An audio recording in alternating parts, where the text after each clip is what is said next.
Alexis Nunes alongside Janusz Michallik. Janusz, just trying to take your thoughts on this news now that's picking up steam about a breakaway European Super League. We're hearing that reportedly 5 Premier League teams have signed off on being a part of this, including Man United, Liverpool, Arsenal, Chelsea, and Spurs. Man City yet to jump on this bandwagon. Go City, hold firm.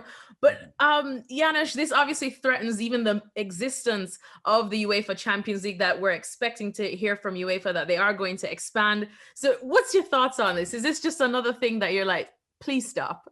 No, it's going to happen. It's a power struggle. It's a power struggle Yeah. between the ECA and UEFA, obviously, who want to form this league that's even bigger, 30 some teams, and perhaps teams looking around each other and saying, well, who do we want in charge, right? I mean, do we want UEFA to be in charge of that and for UEFA to make all that money, or do we want to form a consortium, if you will, very much like Premier League when they sort of pulled away from the FA, didn't they, right? They are in charge of everything that's happening in that league. They all share a great amount of money, right? And, remember, because I'm on this side of the Atlantic, I used to say that all the time. People are like, you're absolutely crazy. Look, it's happening in our leagues just about everywhere, right? I mean, pretty much everything goes into the, big old pot, and the big boys always make money. And I think this is where this ultimately is going, because you want to be in charge of your future. I'm not saying this is right or wrong, but I think if there's one thing that taught us in general, whoever you think is going to be running this in the past, is that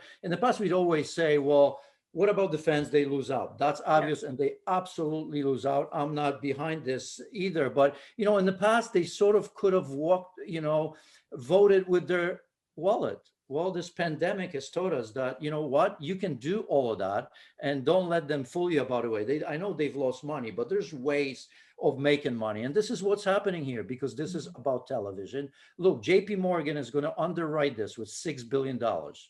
I think we all know that, JP Morgan, these guys know what they're doing. They're not putting $6 billion there just because, right? Yeah. I think in the long term, they see an opportunity. This is all about television rights as well. As we all know now, content is king, and everybody's going to streaming, and everybody needs these, big leagues, even if it means losing money, right? Because ultimately somebody's going to come in, and if they're not going to watch the Premier League, if they're not going to watch the new whatever, the Super League, they may watch some movies that also are part of this bundle, whatever it may be. So it all does make sense when you think about this. Mhm. And if anything, the way I'm looking at the Super League is just a bunch of teams coming together saying, who would you rather have in control, ourselves or UEFA? And this is where the Yeah. power struggle is. I don't know who's going to win it, Alexis, but I promise you it's going that way.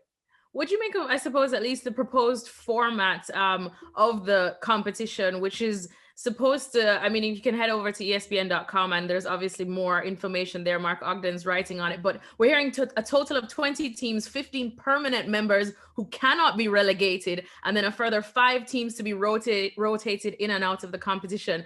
In terms of the development of other clubs, as we hear, so that we don't just keep getting these 5 teams around Europe that are constantly bullying competitions, Janusz, is this the right way? Well, it's elitist, no matter which way you go. If it's going to be 30 or 20, it's going to be big clubs, because there's a reason, of course, why that is, right? They want to Mhm. make sure that the big clubs are always in that competition, because, let's be honest, the same people that are, I mean, maybe they won't pay with their wallet if they were able to go to the games. You may say to me, well, they won't buy these competitions on streaming. They will. People Yeah. will watch it. That's just the way it is. You know why? Because you do want to watch Real Madrid play against Barcelona, or Real Madrid playing against Juventus. You do. So, I mean, if I had to choose, I suppose I choose the Super League with 20 teams, because it's less. Because most importantly, I want the domestic competition to survive. I think it's vital. If that goes away, then why should I really truly care about everything else, right? I think we all still like to watch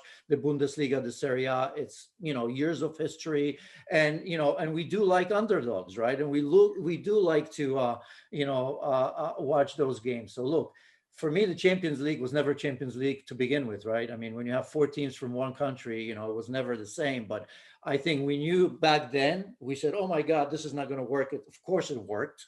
And now I am pretty sure that we will see either a different version with UEFA or the Super League. Of course, it's going to be politics and who's going to win it. So You know, I mean, all it takes is one country, say Premier League, to say, you know what, we don't want it.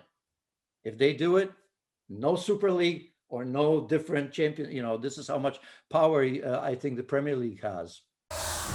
Well, thank you very much for watching ESPN on YouTube. For more sports highlights and analysis, be sure to download the ESPN app. And for live streaming, premium content, and let's not forget as well, ESPN FC 7 days a week. Subscribe to ESPN Plus.